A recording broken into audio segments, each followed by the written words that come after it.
Utos ni Salvatore, go. Ang 10 piling mandirigma mula sa Southeast Asia ay dumagsa patungo kay Lucas. Bang! Bang! Bang! Smack! Smack! Smack! Maririnig ang mga tunog ng marahas na labanan. Namangha si Salvatore sa katotohanang kayang talunin ni Jordan ang 10 sa kanila ng mag-isa. Kinuha ni Salvatore ang kanyang cellphone at tinawagan si Pablo. Mr. Dalton, kailangan mong magpadala ng 10 tao. Ang 10 manlalaban na ipapadala mo ay malamang natatagal ng isa pang 10 minuto bago sila mapilaya ni Jordan Steele. Ano? Sa pagkakataong ito, katatapos lang maglaro ng chess ni Pablo kasama si Butler Frank. Matapos marinig ang mga salita ni Salvatore, tuwang-tuwa siyang napabulalas, mayroon talagang eksperto dito na kayang talunin ang 10 tao ng mag-isa. Kailangan kong kunin ang isang napakatalino na tao sa ilalim ng aking pakpak. Sabihin mo kung nasaan ka ngayon. Pupunta ako dyan. Mabilis na lumapit si Pablo. Pagdating niya sa parking lot, nakahandusay na sa lupa ang unang 10 eksperto na ipinadala niya. Sa kabilang banda, ang damit ni Jordan ay medyo sira-sira, ngunit hindi siya nasugatan. Agad na natigilan si Pablo, at nagmamadali siyang naglakad patungo sa Jordan nang may pagtataka. Habang papalapit siya kay Jordan, lalong tumindi ang takot sa mukha ni Pablo. Lumalabas na si Jordan Steele ay. Nang makita ni Pablo ang mukha ni Jordan, napaluhod siya at napabulalas, Mr. Jordan. Kamukha ni Jordan ang lalaking nasa larawang ipinadala ni Butler Frank kay Pablo. Sa sandaling ito, natigilan si Drew, Salvatore, at iba pa sa gulat. Mr. Dalton, anong pinagsasabi mo? Siya ang live-in na manugang ng aming pamilya. Bakit ka lumuhod sa harap niya? Tanong ni Drew. Naguguluhan ding nagtanong si Salvatore, napagkamalan mo ba siyang iba? Hindi pinansin ni Pablo ang dalawa at magalang na tumingin kay Jordan. Mr. Jordan, subordinate ako ni Mr. Reyes, at labis akong nagsisisi sa nangyari ngayon. Please parusahan mo ako. Nagulat si Jordan na siya ang kampo ni Butler Frank. Pagkatapos sabihin yon, inutusan ni Pablo si Salvatore na pumunta doon. Walang kwenta, bilisan mo at lumuhod ka sa harap ni Mr. Jordan. Walang lakas ng loob na mag-alinlangan, agad na lumuhod si Salvatore at yumuko kay Jordan. Mr. Jordan, nasaktan kita. Maawa ka at patawarin mo ako. Natigilan naman si Drew na nasa gilid. Ang leader ng gang, si Salvatore, ay talagang yumuko kay Jordan at humihingi ng tawad sa kanya. Okay, enough, ayokong isipin ng iba na isa akong gangster. Dahil nasa underground parking lot sila ng office building ng kumpanya, natakot si Jordan na baka maapektuhan ng ganoong eksena ang kanyang imahe. Sinabi ni Jordan, Salvatore, hindi mo kailangang magkauto sa akin. Kailangan mo lang ipaliwanag ng malinaw sa mga Camden na hindi ko ibinenta sa iyo ang relo na yon. Nagmamadaling sinabi ni Salvatore, sasabihin ko sa mga Camden na si Drew Camden ang nag-utos sa akin na i-frame ka. Hoy Salvatore, hindi mo ako maaaring ipagkanulo. Sinubukan ni Drew na hilahin si Salvatore pabalik at pigilan, ngunit pinabagsak siya ni Salvatore ng isang suntok. Sa sandaling iyon, naglakad si Pablo na may nakamamatay na ekspresyon sa kanyang mukha. Ikaw ang gumawa ng maling alegasyon laban kay Mr. Jordan. May tao, halika rito at itapon mo siya sa ilog. Alam kung gaano kalupit si Pablo, labis na natakot si Drew kaya nagmamadali siyang humingi ng awa kay Jordan. Lumuhod si Drew sa harap ni Jordan at niyakap ang mga hita nito. Jordan, pamilya tayo. Hindi mo hahayaang gawin niya ito sa akin. Sinipa ni Jordan si Drew at sumigaw, hindi mo ako pamilya. Patuloy na gumapang si Drew at niyakap ang hita ni Jordan. Jordan, alam ko ang mga pagkakamali ko. Patawarin mo sana ako. I can let you have L, hindi mo ba siya gustong-gusto? Dahil sa hiya, sinampal ni Jordan si Drew sa mukha. Palagi ko siyang tinuturing na nakababatang kapatid. Kailan ko pa siya nagustuhan? Nagpatuloy si Drew, paano kung mag-ayos ako ng family dinner ngayong gabi, lasingin si Hailey at ipadala siya sa iyong lugar. Binigyan siya ni Jordan ng isa pang sampal sa kanyang mukha at sinabing, You scoundrel, Hailey and Elle are your cousin and sister, respectively. Paano mo sila maibibigay na parang mga regalo? Paano ka naging hindi makatao? Hindi naglakas loob na sumagot si Drew. Nang makitang takot na takot si Drew, sinabi ni Jordan, Drew Camden, pwede kitang bitawan, pero pag uwi mo, dapat mong ipaliwanag ng malinaw sa pamilya mo na niloko mo ako. Salamat, Jordan. Tumayo si Drew at nagmamadaling umalis. Pagkaalis ni Drew, lumuhod ulit si Pablo sa harap ni Jordan. Sabi niya, Mr. Jordan, gusto kong ialok sa iyo ang lahat ng 100 elite fighter na dinala ko mula sa Southeast Asia. Tumango si Jordan. Ang mga gangster na ito mula sa ibang bansa ay magkakaroon ng ilang pakinabang sa hinaharap. Halimbawa, maaari kong harapin ang ihiganteng industriya ng pagkain na si Zack. Sa villa ni Old Mrs. Camden. Drew, bakit nasugatan ang mukha mo? Binugbog ka na naman ba ng bastard na si Jordan na yon? Nalungkot ang matandang Mrs. Camden nang makitang lumala ang mga sugat ni Drew. Mabilis na tanggi ni Drew, nasugatan ako nang hindi ko sinasadyang mabangga ang kotse ko sa isang bagay. Wala itong kinalaman kay Jordan. Pagkatapos ay tumingin siya sa matandang Mrs. Camden at pamilya ni Benedict. Lola, Tito Benedict, actually, hindi ninakaw ni Jordan ang relo ni Richard Mille. Ako ang kumuha nito at inakusahan si Jordan na nagnakaw nito. Ano? Gulat na tanong ng matandang Mrs. Camden. Parehong nagulat sina Benedict at Sylvie. Napaka-protective pa rin sa kanyang apo, sinabi ng matandang Mrs. Camden, dahil maling inakusahan mo siya, gayunpaman. Hindi rin ganoon ka-inosente si Jordan Steele. Kahit hindi niya ako ninakaw, baka nagnakaw siya sa iba. Kung hindi, paano siya nagkaroon ng pera para manatili sa isang 5-star hotel? Ira the way, Drew, nakilala mo ba si Mr. Steele sa Ace Corporation ngayon? Yumiling si Drew. Na may pagtataka, nagtanong ang matandang Mrs. Camden, ano ba talaga ang sinusubukang gawin ni Mr. Steele? Gusto niya bang makilala ko siya ng personal bago siya pumayag na pag-usapan ang deal sa amin? Sa sandaling ito, biglang sinabi ni Hailey, Lola, bakit hindi ko subukan ito? Si Hailey at ang nooy asawa niyang si Jordan ang naghain ng panukala para sa proyektong iyon. Gayunpaman, kinuha ni Herman at ng kanyang pamilya ang proyekto dahil mas mataas ang katayuan niya sa mga Camden kaysa kay Hailey. Ngayon na ang presidente ng Ace Corporation ay paulit-ulit na tumanggi na makipagkita kay Herman at sa kanyang mga anak, naramdaman ni Hailey na subukan ito. Napamura si El, Mr. Tumanggi si Steele na makipagkita sa sinuman sa amin. Bakit siya pumayag na makipagkita sa'yo? Masyado mong siniseryoso ang sarili mo. Nakatayo sa gilid, nagsalita si Sylvie para sa kanyang anak, hayaan mo na si Hailey na subukan ito. Siya pa rin ang may ideya ng proyektong ito. Ang matandang Mrs. Camden, na ang pangalan ay Diana, ay nag-isip tungkol dito at napagtanto na walang ibang solusyon sa ngayon. Siya ay maaaring pumunta sa kanyang sarili o hayaan Hailey pumunta sa kanyang ngalan. Sabi ni Diana, sige Hailey, pumunta ka sa Ace Corporation. Kung hindi pa rin ito gagana sa oras na ito, ako mismo ang pupunta kay Mr. Steele. Sa madaling salita, kailangan nating makipagtulungan sa Ace Corporation sa lahat ng mga gastos. 2:00 ng hapon nang dumating si Hailey sa office building ng Ace Corporation. Nakasuot siya ng manipis at puting kulay na sweater na ipinares sa isang pulang checkered na palda at isang Swarovski na kwintas. Ito ay isang dalisay, girl next door na damit. Miss Camden, maghintay saglit sa meeting room. Si Mr. Steele ay abala sa ngayon.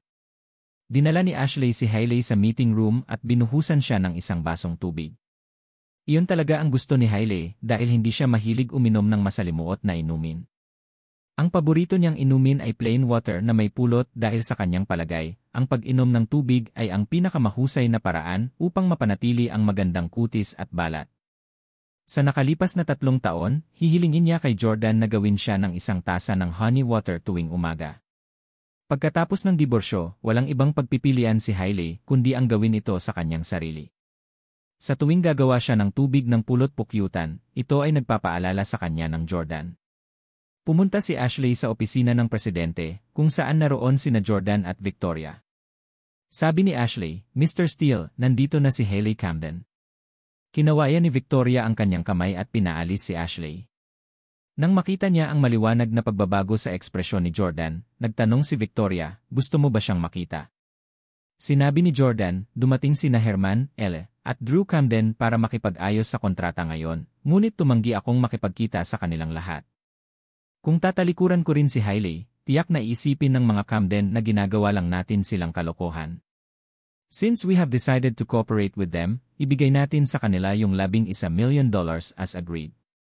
Victoria, dalhin mo rito ang kontrata. Ibinigay ni Victoria ang kontrata kay Jordan, at sa kanya ito dinala sa meeting room.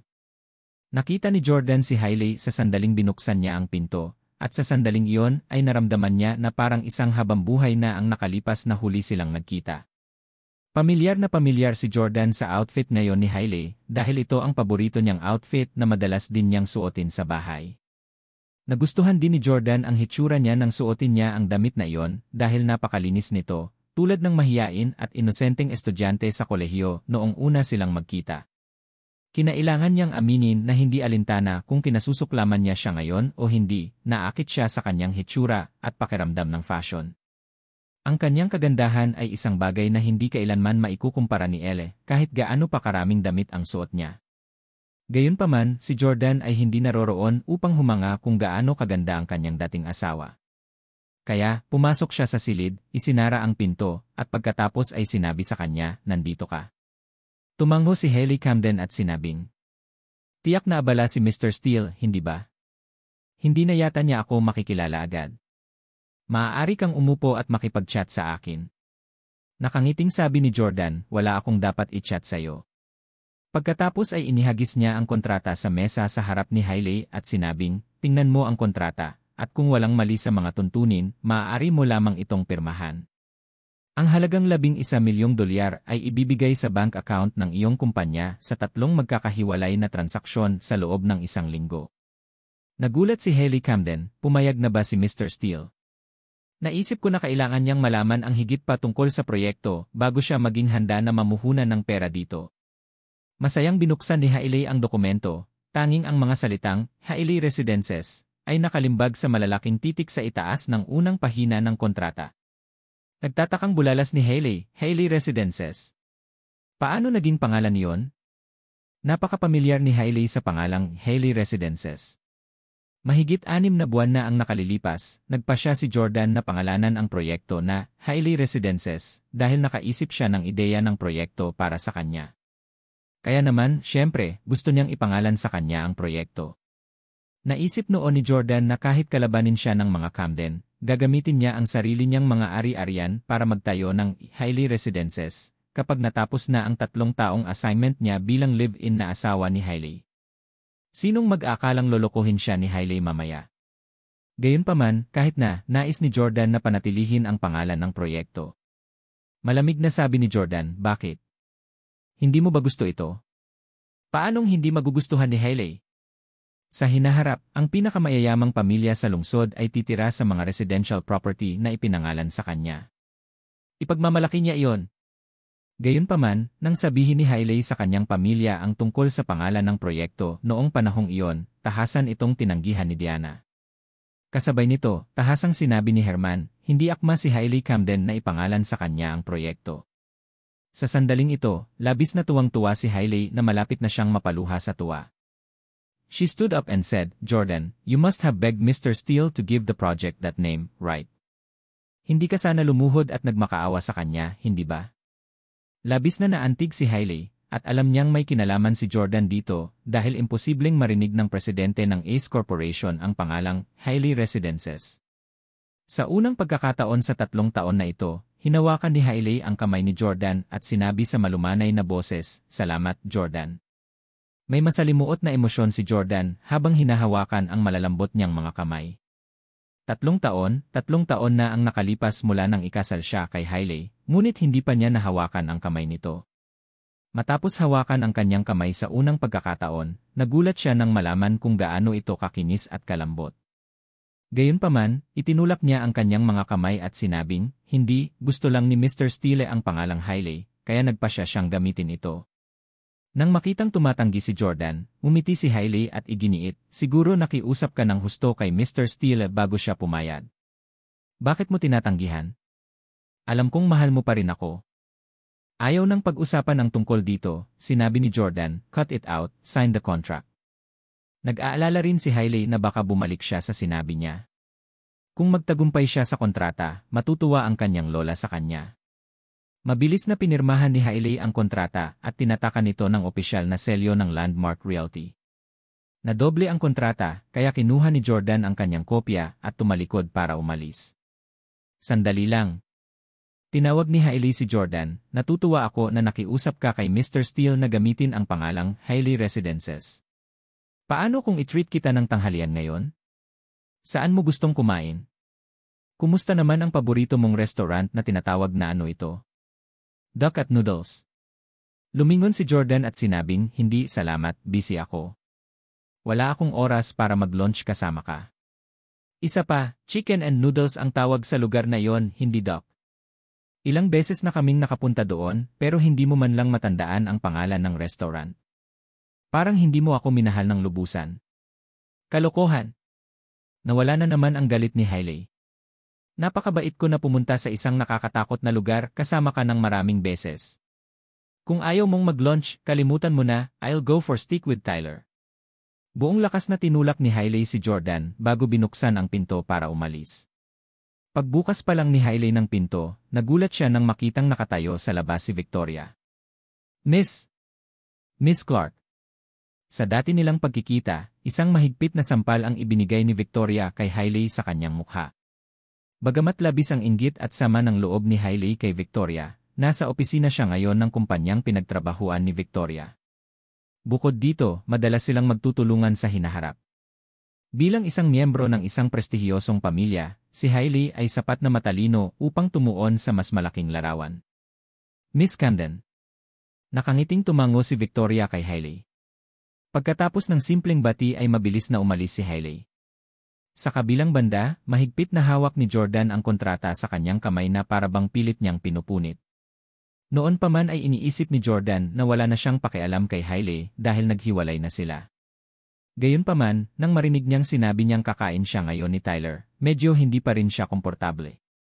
Hinahangad ni Victoria na makuha ang puso ni Jordan, nakakaunti lamang ang nakakaalam na isang tycoon, at sa gayon ay sinusubukang gamitin ang kanyang paborableng posisyon bilang malapit niyang subordinate sa kanyang kalamangan.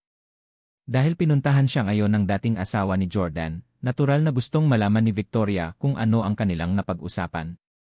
Nang makita niya kung gaano kagalit si Jordan, alam ni Victoria na dapat pa ring magtanim ng matinding damdamin si Jordan para sa dating asawa.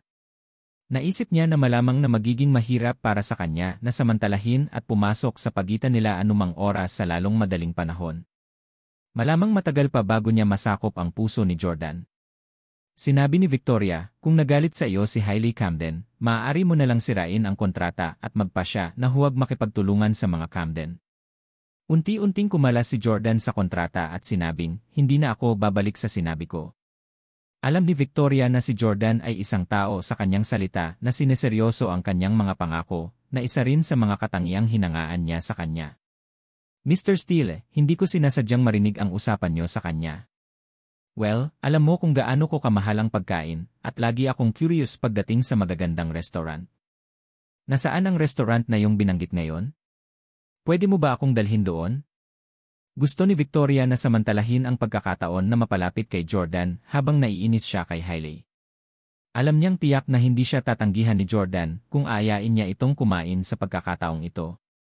Palibhas ay nakipag-date sa napakaraming lalaki, matagal nang nakakuha si Victoria ng sapat na karanasan sa pakikitungo sa kanila at pagwawagi ng kanilang mga puso.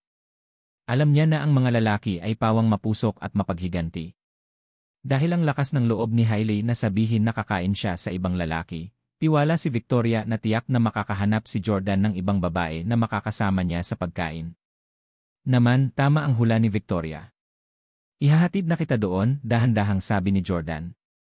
Makalipas ang 1 oras at kalahati, dumating ang dalawa sa isang medyo liblib na kalye sa labas ng lungsod, na malinis at malawak na kakaunti ang mga tao.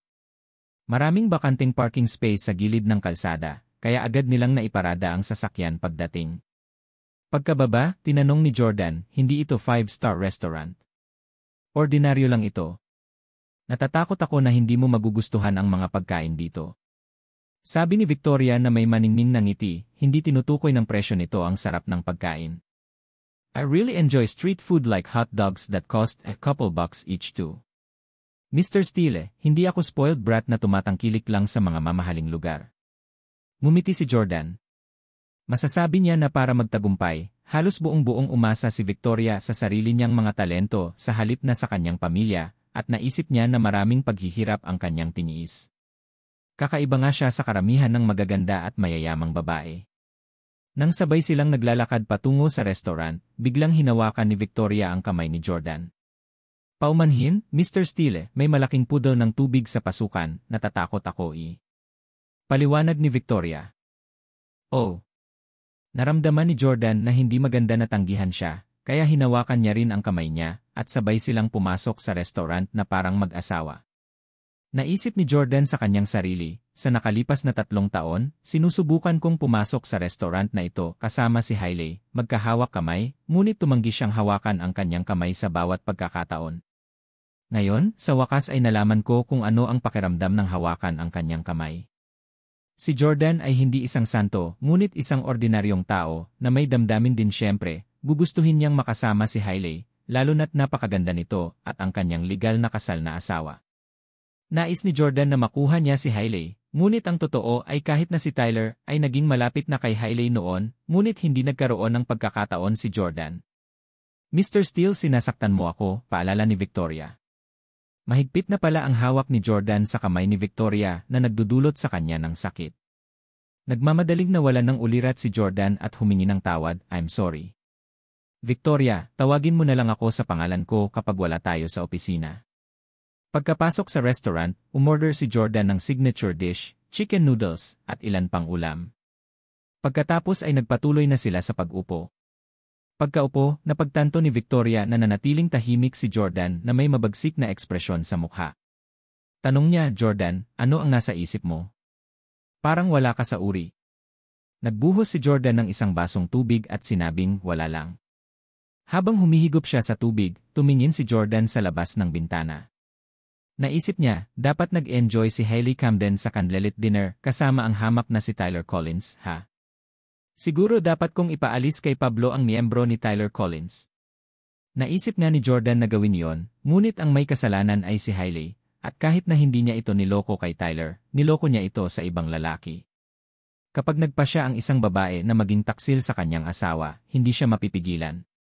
Sa isang Starbucks branch ng isang partikular na shopping mall sa sentro ng lungsod ng Orlando.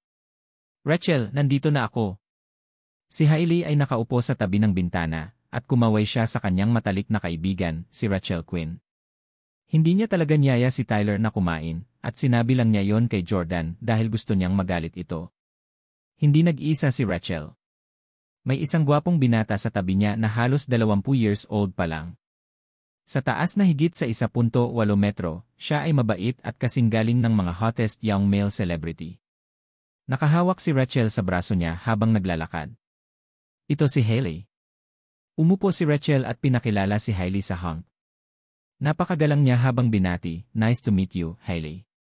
Nakangiting ibinalik ni Hailey ang pagbati, hello, gwapo. Pagkatapos, inutusan siya ni Rachel, ikuha mo ako ng kape at pagkatapos mo, mag-window shopping ka dito o kung ano. Tatawagan ulit kita kapag tapos na tayong mag-chat. Sige, sang-ayon niya at masunuring umalis. Na naging green sa inggit si Hailey. Tanong niya, Rachel, sino itong batang hunk? Ngayon mo lang ba siya nakilala? Nakitulog ka na ba sa kanya? Kinuha ni Rachel ang kanyang cellphone mula sa kanyang pitaka at masiglang sinabi, syempre meron ako. Sabi ni Hailey, nakakamangha ka talaga. Ito na ang pangatlo na nakasiping mo mula nang ikasal ka, di ba? Iniabot ni Rachel ang 4 na daliri niya, hindi napigilan ni Hailey na ihakbang ang kanyang mga paa sa sobrang tuwa. O gosh, hindi ka panipaniwala. Naiinggit ako sa iyo, nakapulupot ang iyong asawa sa iyong daliri, at marami kang nakikipag-date sa iba nang hindi niya nalalaman. Bakit ako nahuli sa aking unang pagsubok? Nauwi pa ako sa hiwalayan. Nakakagalit ito. Natawa si Rachel at sinabing, well, ang pinagkaiba natin ay ang dating asawa mo ay isang delivery man habang ang asawa ko ay isang businessman. Pumupunta siya sa mga business trip ng madalas.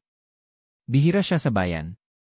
So, wala siyang time na hulihin akong manloloko, hehe. Ira the way, anong biglaan mong tinanong? Inilabas ni Hailey ang kanyang kopya ng kontrata at ibinigay kay Rachel. Natigilan si Rachel nang makita ito. Wow, darling, you actually clinched deal with Ace Corporation in behalf of your family, and they even named the project after you. Kahanga-hanga. Paano mo ito nagawa? Natulog ka ba sa presidente ng Ace Corporation? Feeling somewhat speechless, Hailey said, seryoso, wag mo akong isipin na ganoon kadaling babae, okay? Ganun na ba ako kaluwag na babae? Nakangiting sabi ni Rachel, natulog ka kay Tyler Collins para lang sa isang investor para sa negosyo ng pamilya mo, hindi ba? Nakakairita ka. Inihagis ni Hailey ang kanyang scrunchie kay Rachel. Sa opisina ng Pangulo ng Ace Corporation noong gabi ring iyon, nakikipagpulong si Jordan kay Steve Williams, isang may-ari ng chain ng restaurant sa Orlando. Si Steve ay isang restaurant mogul na pangalawa lamang kay Zach Smith at ang matagal ng karibal ng huli sa negosyo. Gayunpaman, hindi kailanman nagawang talunin ni Steve si Zach tungkol sa mga taktika sa negosyo at background ng pamilya. Kaya naman, siya ang pangalawa sa pinakamagaling sa industriya. Gayunpaman, ang lahat ng mga restoran na pag-aari ni Steve ay may mahusay na palamuti at mga madiskarteng lokasyon. Marami sa mga outlet ay nasa tapat mismo ng chain ng restaurant ni Zach, na ginagawa silang mahigpit na kakumpetensya sa loob ng maraming taon. Sa pagdiriwang ng kaarawan ni Diana, isa si Zach sa mga panauhin na nanumpa na tiyaking hindi na muling mabubuhay si Jordan bilang isang service staff sa hinaharap. Bagamat walang away si Jordan kay Zach noon, kailangan niyang bayaran si Zach gamit ang sarili niyang barya dahil gusto niyang itaboy siya sa dead end. Inabutan ni Jordan si Steve ng sigarilyo at sinabing, Mr. Williams, gusto kong kunin ang lahat ng iyong mga restaurant sa Orlando at ginagaranti ako na matatalo ko si Zach Smith sa loob ng 2 buwan. At sisiguraduhin ko pa na mawawalan siya ng pwesto sa Orlando. Pangalanan ang iyong presyo. Ang motibasyon ni Steve na makipagkumpetensya ay humihina habang siya ay nasa edad 50. Nais lamang niyang kumita ng mas maraming pera para sa kanyang anak at alang-alang sa isang masayang pagreretiro. Pagkatapos mag-isip tungkol dito sa mahabang panahon, sinabi ni Steve, $1 milyong, hahayaan kitang kunin ang lahat ng 7 restaurant ko sa Orlando sa halagang $1 milyong. Sumang-ayon si Jordan ng walang kaunting pag-aalinlangan, deal. Matapos bilhin ang 7 restaurant, tinawagan agad ni Jordan si Butler Frank. Hayaan ang pinakamahusay na graphic designer sa bansa na makabuo ng perpektong logo para sa Cloud Cafeteria at ipalagay sa lahat ng 7 sa aking mga restaurant ang singboard sa magdamag kapag natapos na ang disenyo. Ipinadala ko sa iyo ang mga address ng 7 restaurant na ito. Gusto ko ring kumuha ka ng ilan sa mga pinakasikat na mga awit sa ngayon. Si Butler Frank ay naka-standby 24 paghahati 7 sa Orlando. Mr. Steele. Alas negatibo 8 ng umaga kinabukasan. Maraming tao ang nagkukumpulan sa labas ng isang cafeteria sa downtown Orlando. Nakataas ang ulo nilang lahat at nakatingin sa signboard ng cafeteria, Cloud Cafeteria. Ang font ng mga salita ay nanginibabaw ngunit maganda. Ang pinakakamangha-manghang bagay ay ang material na kung saan ginawa ito, na hindi matukoy ng marami. Ang mga salita ay tila lumulutang sa hangin. Nagpalit ng pangalan ang cafeteria. Pag-ari kaya ito ng parehong may-ari ng Sunny Restaurant sa kabilang kalye. Alam ko, Zach Smith ang pangalan ng may-ari. Napakayaman ni Mr. Smith. Nakabili na siya ng isa pang restaurant. Malamang na gumastos siya ng 1 toneladang pera para dito. Napakagaling at engrande. Dito ako magdi-dinner ngayong gabi.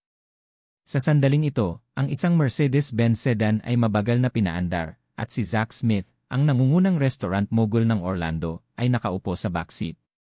Ang pinakasikat na restaurant ni Zach ay matatagpuan sa tapat ng Cloud Cafeteria. Maaliwalas na umaga ang dating niya. Ang dahilan ay kagabi, tinawagan siya ni Tyler para ipaalam na ipapabook niya ang buong palapag ng restaurant para sa marriage proposal. Personal na pumunta si Zach sa restaurant at inutusan ang mga staff na maghanda at lumikha ng perpektong ambience para sa proposal ni Tyler. Nagulat siya, gayunpaman, nang makita ang maraming tao sa labas ng cafeteria sa tapat ng kanyang restaurant nang hindi niya sinasadyang sumulyap sa bintana. Ray, bakit ang daming nagkukumpulan sa tapat ng restaurant natin? Pull over dito. Bumaba na tayo at tingnan natin. Sabi ni Zach sa kanyang chopper. Mr. Smith. Mabilis na huminto si Ray sa tabi ng kalsada at naglakad sa kabilang kalsada kasama si Zach.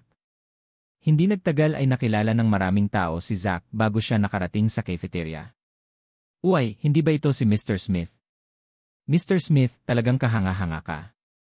Nakuha mo ang restaurant ng iyong matagal ng karibal sa negosyo at binigyan pa ito ng napakagandang pangalan. Kapansin-pansin din ang singboard.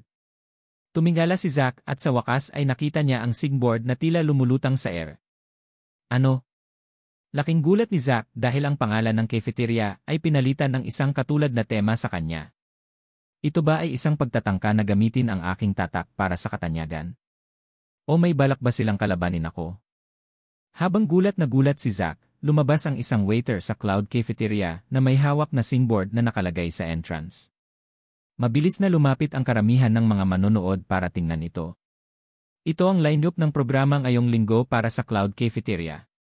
Nagpe-perform si Travis Scott ngayong gabi. Ang palabas bukas ay isang pagtatanghal ng pagkanta at sa susunod na araw, magkakaroon ng isang live na pagtatanghal ng banda. Tumingin si Ray at napakabalisang sinabi, Mr. C. Smith, ang may-ari ng Cloud Cafeteria, ay talagang mapagbigay. Inimbitahan nila ang mga pinakasikat na mga awit sa paligid. Sinilip ni Zack si Ray ng mapang-uyam dahil hindi pa siya nakikinig ng mainstream na pop music at kadalasang mas gusto niyang makinig sa old school music. Sabi niya sa pang-aalipusta, ilang bush league singers lang sila. Hindi na kailangang mag-abala. Masisiguro kung matitiklop ang Cloud Cafeteria sa loob ng isang linggo. Makalipas ang 2 oras. Kakabangon lang ni Tyler sa kama at tuwang-tuwa na may hawak na isang magandang Tiffany ring box. Naglalaman ito ng napakataas na singsing na diamante na pinaggastos niya ng malaking halaga. Nagpasya siyang mag-propose kay Hailey ngayon. Kagabi, tinawagan ni Elle si Tyler para sabihin na gustuhan ng presidente ng Ace Corporation si Hailey. Dahil doon ay nakaramdam ng krisis si Tyler at nagpasya siyang makuha ang puso ni Hailey sa lalong madaling panahon. Nang makalapit si Tyler kay Hailey, sinabi niya, Baby, busy ka ba ngayon? Sabay ba tayong mag-lunch? Sagot ni Hailey, I can't make it for lunch. Deputy Director na ako ngayon ng proyekto ng Hailey Residences at marami akong dapat asikasuhin. Kumain na lang tayo ng hapunan. Tuwang-tuwa si Diana nang malaman niyang matagumpay na nakuha ni Hailey ang kontrata. Gayunpaman, hinirang ni Diana si Hailey at ang kanyang ama bilang mga representante na direktor at si Herman bilang direktor. Sabi ni Tyler, okay, let's have dinner then. Nagpa-reserve ako para sa 2 sa Sunny Restaurant na malapit sa opisina mo. Tumigil sandali si Hailey bago sinabing sa downtown Orlando. Dahil doon tayo pupunta, bakit hindi na lang tayo kumain sa Cloud Cafeteria? Cloud Cafeteria? May ganyan bang restaurant? Habang naghahanda si Tyler na mag-propose kay Hailey, wala siyang oras na mag-scroll sa Twitter o tingnan ang mga group chat sa kanyang mga kaibigan kung saan pinag-uusapan ng lahat ang tungkol sa bagong restaurant sa bayan. Sabi ni Hailey, parang hindi ka masyadong alam. Ang restaurant sa tapat ng Sunny Restaurant ay nagkaroon ng pagpapalit ng pangalan sa magdamag at tinatawag na itong Cloud Cafeteria. Ito ay may kapansin-pansing singboard at si Travis Scott ay gaganap ng kanyang hit single sa restaurant ngayong gabi. Alam kong nakikinig ka sa kanyang musika sa lahat ng oras. Damn it! Seryoso ka ba? Kung talagang magpe-perform doon si Travis Scott, kailangan nating doon maghapunan ngayong gabi. Ibinaba ni Tyler ang telepono at tinawagan si Zack, ngunit madalas ay engaged ang kanyang numero. Kaya naman, nagpasya si Tyler na doon na lang magmaneho. Pagdating niya sa entrance ng Cloud Cafeteria, napatulala si Tyler. Cloud Cafeteria. Napakadakila at mayaman. Bagay talaga si Zack. Kumuha siya ng isa pang restaurant at kumuha ng napakaraming sikat na mga awit. Magpo-propose ako kay Hailey sa Cloud Cafeteria ngayong gabi. Sa pag-akalang pag-aari ni Zack ang Cloud Cafeteria, naisip ni Tyler na hindi mahalaga kung alin ang kanyang tinangkilik dahil ang 2 restaurant ay pagmamay-ari ni Zack. Kaya naman, masayang-masaya siyang pumasok sa Cloud Cafeteria. Hello sir, nandito po ba kayo para mag-serve? Nagkusa ang isang waitress na lumapit at nagtanong. Tinignan ni Tyler ang waitress at nakita niyang medyo maganda siya, magalang, at presentable. Wala siyang ideya na ang mga waiter at waitress ng Cloud Cafeteria ay ipinadala sa Orlando ng magdamag ni Butler Frank. Ang kanilang kalidad ng serbisyo at ugali ay mas mataas kaysa sa iba pang karaniwang kawani ng serbisyo. Tumango si Tyler at sinabing, hindi pa ako nakakapunta dito. Gusto ko munang tingnan ang kapaligiran. Nagmamadaling nagpakilala ang waitress, pakisama po kayo, sir. Ipakilala ko sa inyo, ang unang palapag ay kung nasaan ang mga ordinaryong mesa, at ang mga palamuting ito dito ay mga mamahaling piraso na binili ng aming amo mula sa iba't ibang lugar. Ngayon, mangyaring sumunod sa akin sa ikalawang palapag. Ang mga pribadong silid ay nasa ikalawang palapag hanggang ikalimang palapag, at mayroong iba't ibang laki na magagamit. Sir, ilan po ang pinapareserve nyo? Itinaas ni Tyler ang dalawang daliri. Sinabi ng waitress, kung ganoon, sapat na para sa iyo ang isang maliit na silid.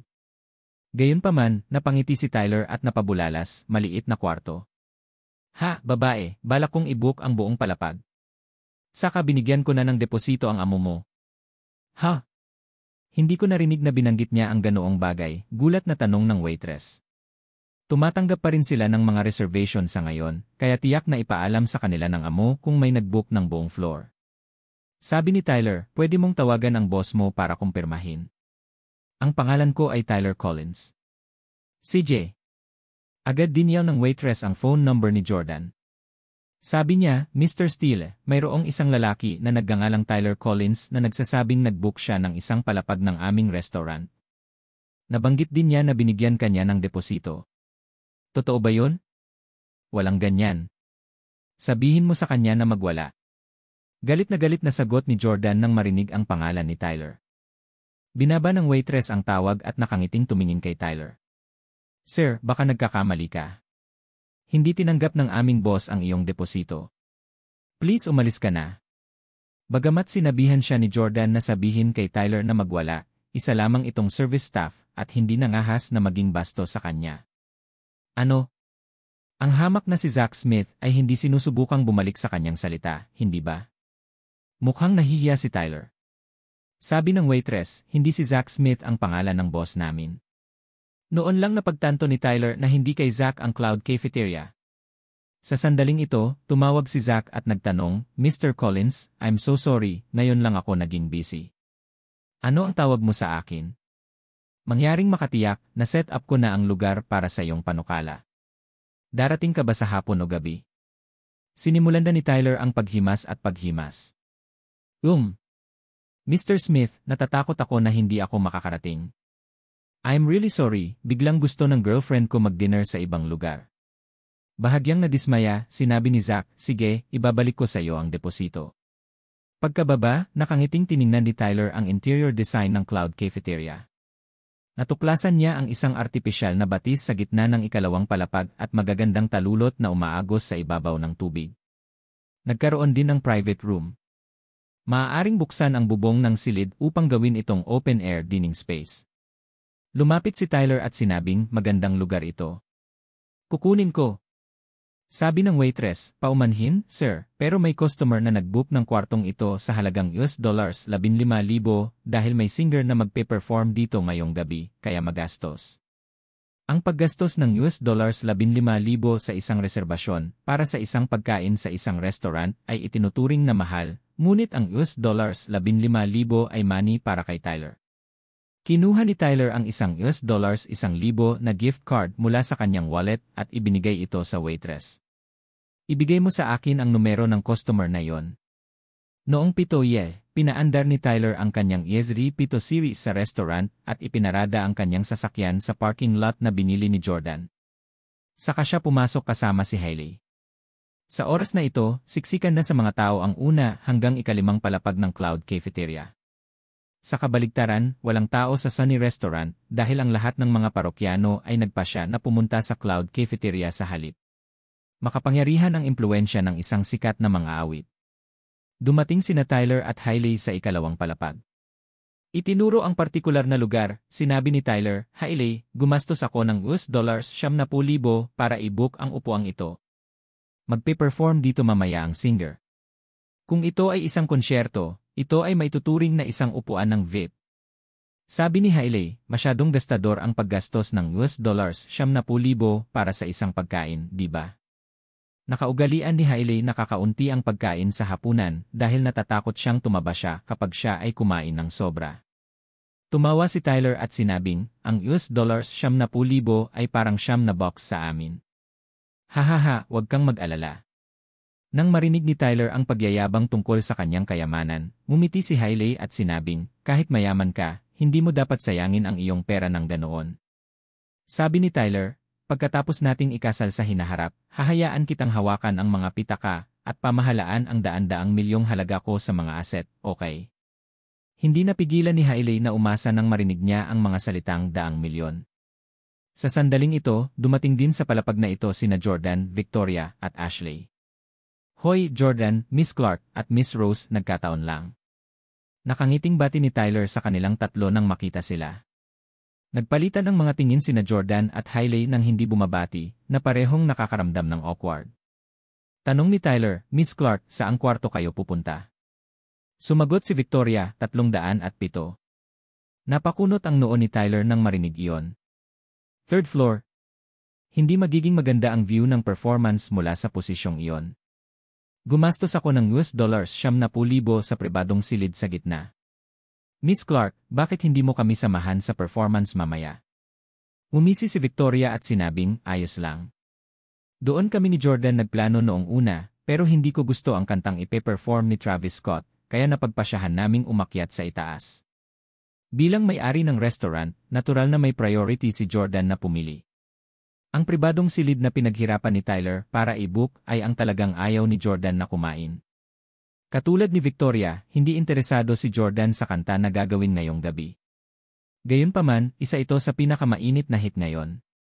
Alam ni Jordan na tiyak na maapil ito sa mga tumatangkilik dito, kaya nagpasya siyang imbitahan si Travis Scott. Kung ito ay isang fine dining restaurant, mas angkop ang isang classical music performance.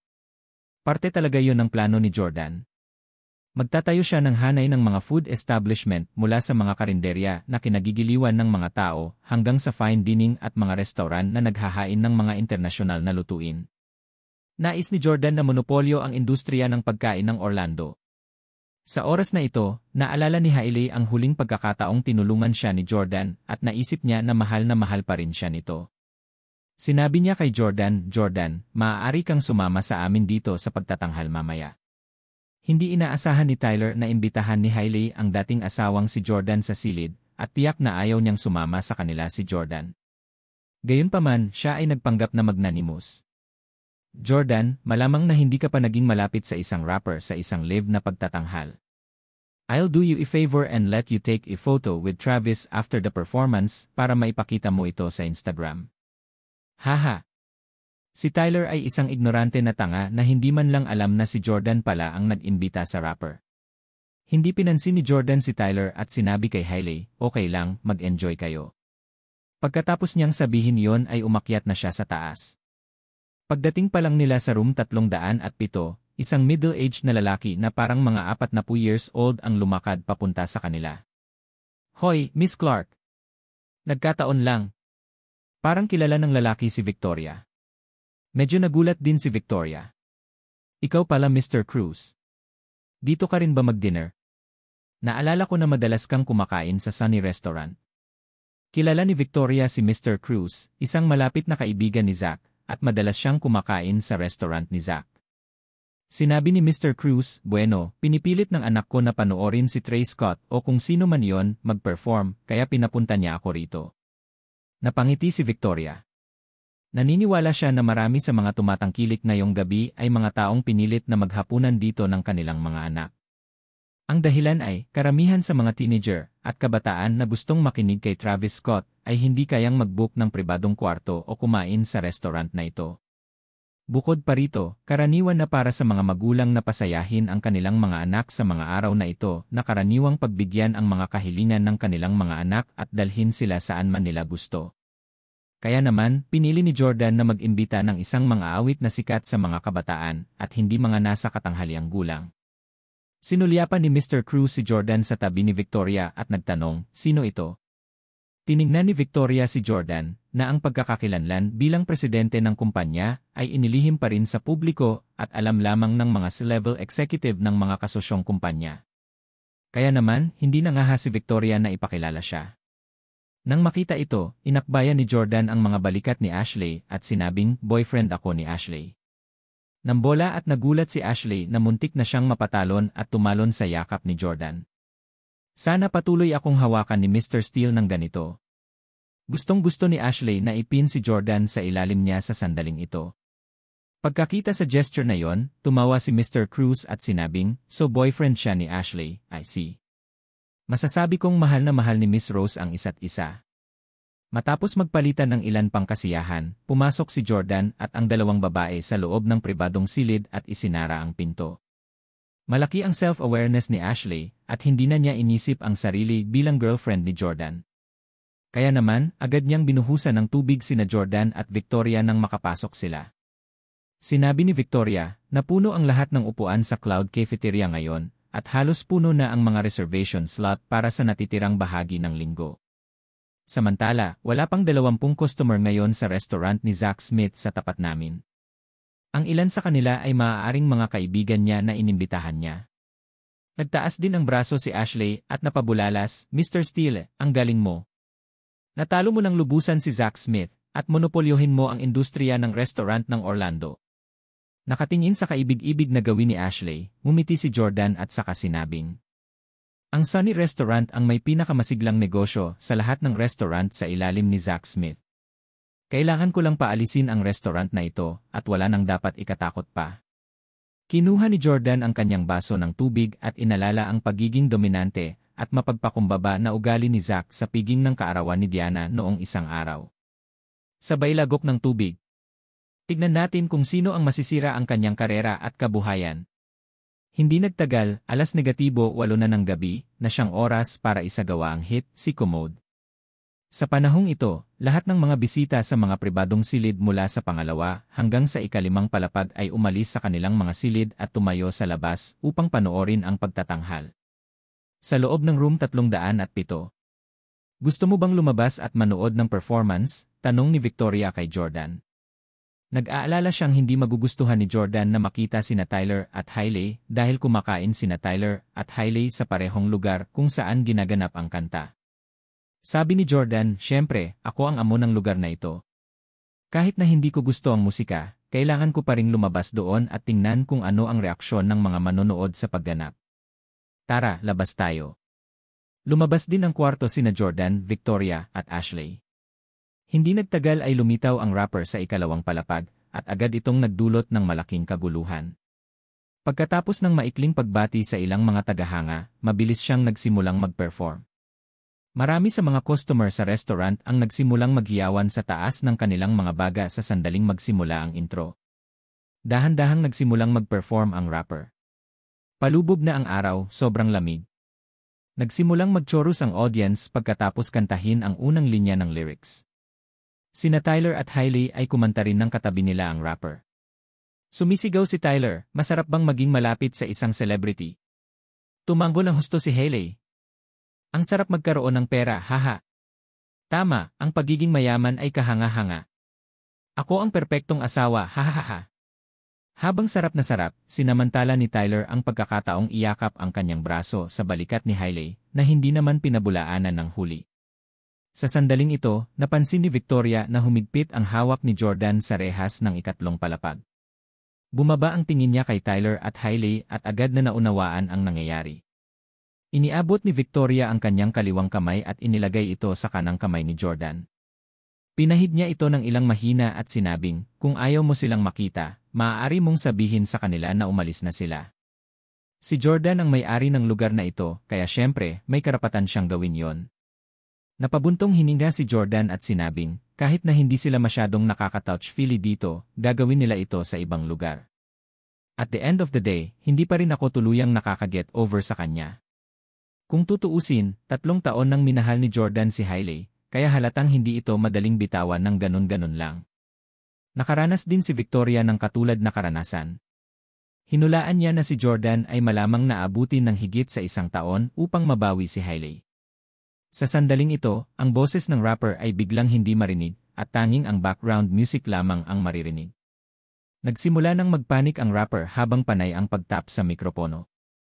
Nagmamadaling bumalik sa katinuan si Jordan na may mahigpit na ekspresyon. "Damn, bakit walang tunog? Ni hindi ko marinig ang kinakanta niya. Anong nangyayari? Sinusubukan ba nilang lokohin tayo? Anong kalokohan ito?" Bagamat katatapos lang ng slip-up, marami ng customer ang nagalit. Bigla na lang may mga customer na sabay na naghahagis ng mga gamit mula sa ikatlo, ikaapat, at ikalimang palapag. Smack! Isang balat ng saging ang tumama sa mukha ni Tyler. Isa pang balat ng orange ang dumapo sa hita ni Hailey. Ah! Nagsimulang magpanik si Hailey. Damn it, sinong gumawa niyan? Bumaba ka na. Galit na sigaw ni Tyler at tumayo. Matapos makita yon, napabulala si Victoria, magaling. Ang mag-asawang nangangalunya ay karapat-dapat na ihagis sa kanila ang mga bagay. Walang oras si Jordan para magkomento o kutyain sina Hailey at Tyler. Sabi niya kay Victoria, hindi ganoon kadali ang usaping ito.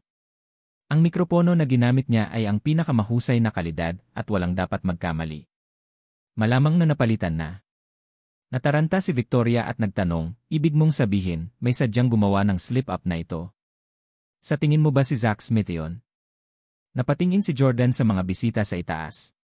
Bilang karagdagan sa pakikialam ni Zach sa mikropono, nagpadala sila ng ilang mga tao upang mag-post bilang mga bisita at nag-udyok sa mga bisita na salakayin ang mga tao sa ibaba sa pamamagitan ng pagbagsak ng mga bagay. Buti na lang at hindi pinili ni na Jordan at Victoria ang kwartong ginawa ni Tyler. Kung hindi, sila sana ang tinamaan ng balat ng prutas. Ang tanga na si Tyler ay talagang gumastos ng $70,000 sa isang upuan na naging dahilan upang siya ay matamaan ng balat ng prutas.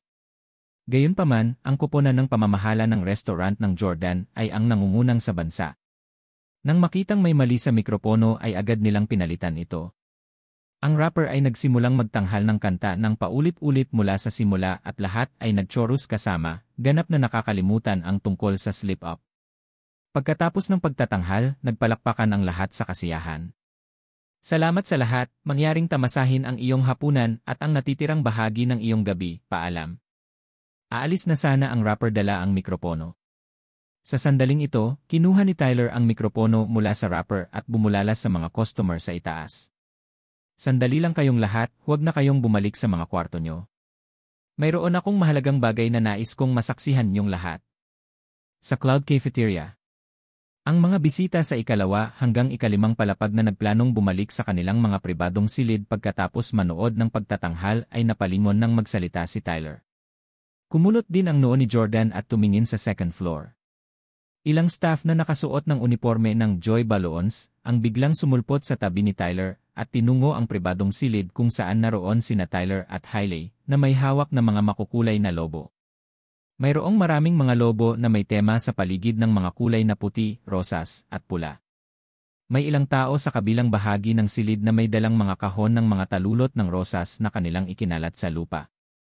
Wow, marriage proposal ba ito? Nag-propose ang isang tycoon. Narinig ko na ang pribadong silid na iyon ay nagkakahalaga ng $70,000 para i-book. Damn it! Sa sobrang tutok ko sa performance ay hindi ko na namalayan na ang ganda pala ng binipropose na babae. Grabe ang babaeng iyon. Handa akong ipagpalit ang 10 taon ng aking buhay para sa isang pagkakataong makasama siya ng isang beses. Masyado ka nang nainom, hindi ba? Ang babaeng katulad niya ay magpapakasal lang kay Meg Rich Seons. Paano tayo magiging karapat-dapat na magkaroon ng babaeng katulad niya? Nagdulot ng malaking talakayan ang mga aksyon ni Tyler. Galit na galit si Jordan. Nag-set up ka ng proposal sa aking restaurant sa harap ng aking mga bisita nang walang pahintulot ko sa aking babae. Sira ka. Mabilis na tinawag ni Jordan ang manager ng restaurant at nag-utos, linisin agad ang mga basura sa ikalawang palapag. Alisin mo rin ang mikropono. Sa ikalawang palapag, kinuha ni Tyler ang mikropono at lumuhod ang isang tuhod habang nakaharap kay Hailey. Hailey, pwede bang? Hello? Hello? Nang magsalita si Tyler, bigla niyang napagtanto na tumigil na sa paggana ang mikropono. Hindi lang iyon. Lumapit ang isang waiter sa restaurant at tinusok ang mga lobo na sumisimbolo ng romansa at kadalisayan gamit ang isang karayom. Bang! Bang! Bang! Dose-dose ng mga lobo ang sinundot at isa-isang sumambulat. Nagpanik si Tyler. Anong kalokohan ang ginagawa mo? Bakit mo tinusok ang mga lobo ko? Sila ay para sa aking panukala. Sa kanyang init ng ulo, isang babae na nasa edad 40 anyos ang lumapit na may dalang walis at nagsabing, itaas mo ang iyong mga paa, pakiusap. Habang sinasabi iyon, winalis niya ang lahat ng mga talulot ng rosas sa lupa sa dustan. Tumalon ulit si Tyler. Ah! Aking mga rosas! Huwag mo silang tangayin. Gayunpaman, hindi pinansin ng service staff si Tyler dahil tinutupad niya ang utos ni Jordan. Sa mga sandaling ito, humagalpak din ng tawa ang mga bisita.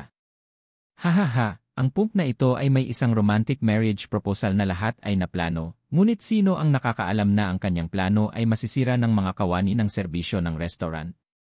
Sobrang tawa ko. Sa tingin ko magiging flop ang proposal, haha. Bakit ako masaya?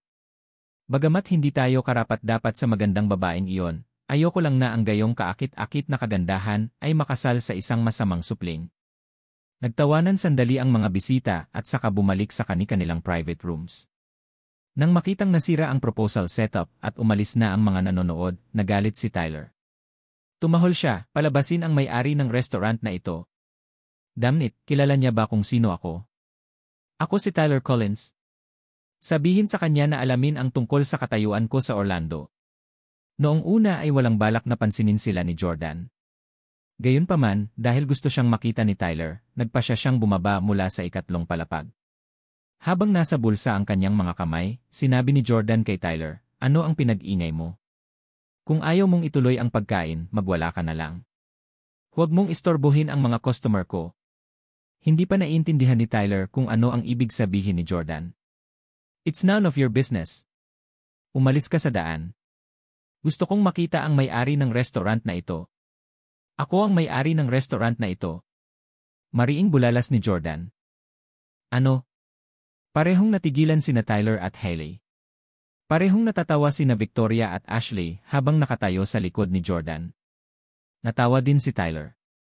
Haha, ikaw ang may-ari ng Cloud Cafeteria. Itigil ang pagpapanggap. Sinuri ko na. Hindi lang ito ang restaurant na ibinenta ni Steve Williams. Lahat ng restaurant niya sa Orlando ay binili ng isang tao sa halagang $1 milyong. Isa ka lang taong walang pera. Sigurado ka bang kaya mo ang $1 milyong? Hindi naniniwala si Hailey na magkakaroon ng $1 milyong si Jordan, bagaman alam niyang gugustuhin itong bilhin ang restaurant para makipag-deal kay Zach. Ha, hindi ka na naman naniniwala sa akin, ha? Sapat na ang nakuha ni Jordan sa pagiging mapagpakumbaba at mapagmataas na katangian ng mga mayayamang saon na ito na mahilig tumingin sa iba. Tinawag niya ang medyo may edad na babae na nagwawalis ng sahig. Ma'am, punta po kayo dito saglit. Lumakad ang nasa katanghaliang gulang na babae gaya ng sinabi sa kanya. Nang makita niya si Jordan sa umaga, alam niyang siya ang may-ari ng restaurant. Boss! Itinuro ni Jordan si Tyler at sinabi sa nasa katanghaliang gulang na babae, hampasin mo ng walis ang mukha niya at bibigyan kita ng bonus na 9 beses ng iyong sweldo ngayong buwan. 9 beses. Tuwang-tuwa ang nasa katanghaliang gulang na babae. Hinawakan niya ang walis at inihampas sa mukha ni Tyler. Ah! You! Si Tyler ay ganap na nahuli at hindi siya makapaniwala na siya, ang sayo ng Collins, ay masasaktan ng isang janitor. Habang umiiwas ay iniluwa ni Tyler ang mga basurang nakadikit sa walis at napasok sa kanyang bibig. Damn cleaner, may death wish ka ba? Hindi mo ba alam kung sino ako? Sumagot ang medyo may edad na babae, hindi ko alam kung sino ka. Nandito lang ako para maglinis ng mga banyo. Dahil binabayaran ako ng amo ko, gagawin ko kung ano ang iutos niya sa akin. Itutuloy na sana ng babaeng nasa katanghaliang gulang si Tyler, ngunit pinigilan siya ni Jordan. Naniniwala ka na ba ngayon? Kung ayaw mong maniwala, papasukin ko ang ibang empleyado para bugbugin ka isa-isa, sabi ni Jordan na nakatitig kay Tyler. Tinuro ni Tyler si Jordan at galit na bumulong, Jordan Steele, iniisip ko kung sino ang salarin na sumabotahe sa mga plano ko sa proposal. Ikaw pala yon. Bakit naman naguguluhan ka na ba ngayong nagpo-propose ako kay Hailey? Nagsiselos ka ba at heartbroken? Alam ni Hailey na mahal pa rin siya ni Jordan at siguradong ayaw niyang makakita ng ibang lalaki na magpo-propose sa kanya. Gayunpaman, sinabi ni Jordan, hiwalayan ko na si Hailey Camden at walang kinalaman sa akin ang pag-propose mo sa kanya. Gayunpaman, kung ikaw ay nasa aking restaurant, dapat kang sumunod sa mga patakaran at hindi mo ito magagawa ng walang pahintulot ko. Ikaw, Lee. Galit na galit si Tyler, pero si Jordan ang may-ari ng restaurant habang customer lang siya, kaya wala siyang bentahe sa sarili niyang turf. Sabi ni Tyler, Jordan, siguradong hindi ka magkakaroon ng pera para makuha ang restaurant na ito. Kumuha ka pa ng sikat na rapper. Sa tingin ko si Miss Clark ang tunay na may-ari ng restaurant na ito, ha? Hindi naman ito lubos na itinanggi ni Victoria. Ako ay may-ari ng bahagi sa restaurant na ito. Nang marinig na si Jordan ang pumalit sa industriya ng restaurant sa Orlando, namuhunan kaagad si Victoria ng $1.5 milyong dahil alam niyang magagawa nilang monopolyo ito sa kakayahan ni Jordan na magpatakbo ng isang negosyo. Natitiyak niya na may garantisadong pagbabalik sa pamumuhunang ito.